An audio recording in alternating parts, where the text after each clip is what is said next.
સુઈ જા દીકરા. આજ તારા બાપની મેલડી તને હિંચકા નાખે છે.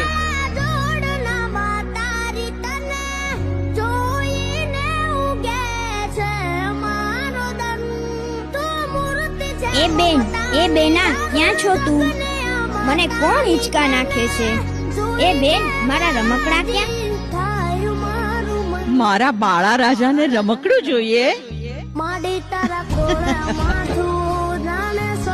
તારી ગલડીમાં મેલડી તને રમકડા આપશે દીકરા.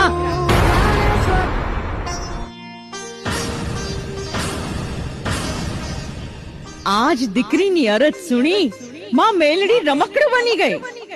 આ જગતના ચોકમાં દુબળા કાજે દુખિયારા કાજે દોડીને એના માગ્યા સુખડા આપું તો માનજે કે દુબળા મનખની દેવી મેલડી બોલીતી.